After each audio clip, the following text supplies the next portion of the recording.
First ever factory outlet Mukunda jewellery KPHP Kothapet Khammam Somajiguda Hanamkonda. నమస్కారం, సుమన్ టీవీకి స్వాగతం. 2025 సంవత్సరం నవగ్రహాల స్థితిగతులు ఎలా ఉన్నాయి, ద్వాదశ రాశుల వారికి ఎటువంటి ఫలితాలని అందజేస్తున్నాయి, ఈ విషయాన్ని తెలియజేసేందుకు మనతో పాటు ఉన్నారు ప్రముఖ జ్యోతిష శాస్త్ర పండితులు, శ్రీచక్రపీఠ వ్యవస్థాపకులు బ్రహ్మశ్రీ ప్రదీప్ జోషి గారు. గురుగారు నమస్కారం. శ్రీమాత్రే. గురుగారు, ఈ 2025 సంవత్సరం కర్కాటక రాశి వారికి ఎలా ఉండబోతుంది? శ్రీ గురుభ్యో నమః. శ్రీమాత్రే నమః. కర్కాటకం అంటే పీత, 4 కాళ్ళు అటు 4 కాళ్ళు ఇటు, ఎటు వెళ్ళిపోతుందో పాపం దానికి తెలియదు, భయపడుతూనే ఉంటుంది. అండ్ కోరి కష్టాలు తెచ్చుకునేటోళ్ళలో కర్కాటక రాశి వాళ్ళు ఫస్ట్ ఉంటారు. దానిలో పుష్యమి నక్షత్రం వీళ్ళు కోరి కష్టాలు తెచ్చుకుంటారు. మీరు అపరిచితుడి సినిమా చూసారా? దాంట్లో రూల్స్ రామానుజం ఎవరు తెలుసా? ఈ నక్షత్రం వాళ్ళు, పుష్యమి నక్షత్రం. వీళ్ళని రూల్స్ రామానుజం అని చెప్పొచ్చు. సో వీళ్ళు భయంకరంగా మంచివాళ్ళు అనమాట, చాలా మంచివాళ్ళు, భయంకరమైన మంచివాళ్ళు. అతి మంచితనంతో కష్టాలు తెచ్చుకుంటారు అనమాట. అట్లా మనం అనుకోవాలి. అట్లా అనకపోతే నన్ను తిడతారనమాట, మమ్మల్ని ఎందుకు అంటున్నావు అని అంటారు అనమాట. అందుకే సో కర్కాటక రాశి వాళ్ళకి ఏంటంటే ఈ సంవత్సరం ఒక మంచి యోగం ఉంది. యోగం ఏంటంటే ఖర్చులు ఎక్కువ అవుతాయి కాబట్టి శుభకార్యాలు చేయండి, పెళ్ళిళ్ళు చేసుకోండి. కర్కాటక రాశి వారు పెళ్ళిళ్ళు చేసుకోండి. ఎందుకోసమంటే మంచిదే. ఎట్లాగూ ద్వాదశ స్థానంలో మనకి గురువు వచ్చేసాడు, తర్వాత ఏంటి 9వ స్థానంలో అదృష్ట స్థానంలో శని వచ్చాడు. కాబట్టి ఈ మీ జీవితంలో అదృష్టాలు లేవు ఇంకా. అంటే ఒక 2.5 సంవత్సరాల వరకు మీ జీవితంలో ఇంకా ఏ అదృష్టాలు ఏం లేవు ఇంకా. సో అదృష్టం ఇవ్వాలి అని అంటే మీ భార్య వచ్చి ఇవ్వాలి. కాబట్టి మీ భార్య లేదా మీ భర్త ఇవ్వాలి. కాబట్టి పెళ్ళి చేసేసుకోండి. ఈ 2.5 సంవత్సరాల్లో కింద మీద అనుకుంటారు, ఏదో చేస్తారు, తర్వాత అడ్జస్ట్మెంట్ అయిపోతే 2.5 సంవత్సరాల తర్వాత అదృష్టం వస్తుంది. కాబట్టి ఒక 2 ఏళ్ల వరకు ఏముంది, పెళ్ళి చేసుకోండి. తిన్నామా, పడుకున్నామా, తెల్లారిందా, ఏదైనా టూర్లు పోయొచ్చామా, ఉన్న డబ్బులన్నీ ఖర్చు చేసామా, ఇంతే. సో ఆయుష్కరం.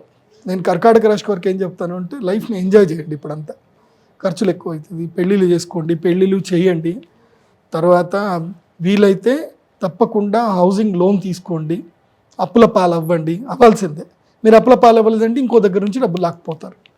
కాబట్టి హౌసింగ్ లోన్స్ తీసుకోండి. అంటే గురువు వ్యయస్థానంలో ఉండడం వల్ల ఇది జరుగుతుంది. గురువు ఏం కాదు, భాగ్యశని ఏం చేస్తాడు అంటే భాగ్యమును హరిస్తాడు. సో భాగ్యమును హరిస్తాడు. అది కాకుండా ఏమిటంటే కనుక ఇప్పుడు వీళ్ళకి అష్టమ రాహు రాబోతున్నాడు. అష్టమ రాహు వస్తాడు. అష్టమ రాహు ఏం చేస్తాడు అంటే దెబ్బలు తాకిస్తాడు, సర్జరీస్ జరుగుతాయి, చాలా దారుణాలు జరుగుతాయి. కాబట్టి మనం అప్పుడప్పుడు ఈ వీడియోలు చూస్తూ ఉంటాం కదా, సడన్గా ఆడుకుంటూ ఉంటే వరదలు వచ్చి ఇట్లా కొట్టుకొని వెళ్ళిపోయి అయ్యయ్యో అలా అని అనుకుంటాం కదా. సో ఆ కేటగిరీలో ఇప్పుడు కర్కాటక రాశి వారు వస్తారు. సో మీకు అష్టమ రాహు రాగానే మీరు ఆ కేటగిరీలోకి వెళ్తారు. కాబట్టి నీళ్ళ దగ్గరికి వెళ్ళకండి. వెహికల్స్ ఏం డ్రైవ్ చేస్తున్నా 70 కన్నా ఎక్కువగా డ్రైవ్ చేయకండి. మ్యాక్సిమం స్పీడ్ 70, కంట్రోల్, బ్రేక్ వేసుకున్నంత కంట్రోల్లోనే స్పీడ్లో వెళ్ళండి. 2 వీలర్స్ అమ్మేసేయండి, అమ్మేసి 4 వీలర్ కొనుక్కోండి.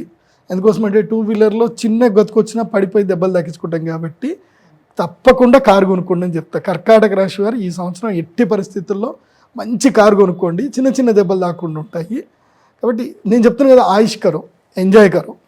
ఈ సంవత్సరం అంతా తగలబెట్టేసేయండి, డబ్బులన్నీ ఖర్చు పెట్టేసుకోండి. మీరు ఖర్చు పెట్టకున్నా అనవసరంగా ఎవడో చెత్తకపోతాడు. కాబట్టి ఖర్చు పెట్టి లైఫ్ని ఎంజాయ్ చేయండి. ఇంకా అంతకుమించి చెప్పేది ఏం లేదు. మంచిగా టూర్లు కొట్టరండి. ఈ సంవత్సరం అనేనా లేకపోతే ఈ 2.5 సంవత్సరాలు? ఈ 2 సంవత్సరాలు అంటే మళ్ళీ కొంచెం మారుతాయి కదా గ్రహాలు, కొంచెం జూపిటర్ సపోర్ట్ చేస్తాడు మధ్యలో. కాబట్టి 2 సంవత్సరాలు లైఫ్ని ఆయుష్కరో, ఎంజాయ్ కరో.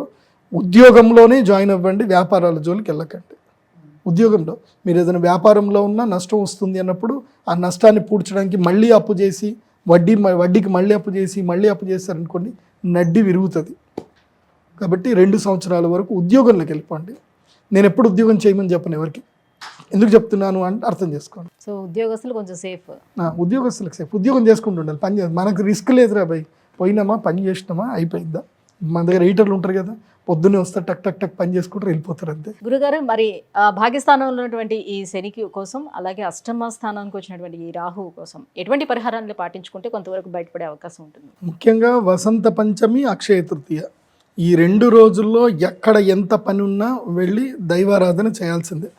వసంత పంచమి రోజు నేను రాజశ్యామల యాగం చేస్తున్నా, ఆ రోజు రండి. సో శని నుంచి ప్రొటెక్షన్ వసంత పంచమికి ఇస్తా. ఎందుకోసమంటే వసంత పంచమి కాగానే శని మారతాడు, భాగ్యం మొత్తం తినేస్తాడు. అది పోకుండా రాజశ్యామలాదేవి తర్వాత అక్షయ తృతీయ తర్వాత గురువు మారతాడు. సో ధన నష్టం కాకుండా ఉండాలి అని అంటే గురువు అనుగ్రహం. కాబట్టి అక్షయ తృతీయ మహాలక్ష్మి యాగం, కమలాత్మికాదేవి యాగం ఉంటుంది.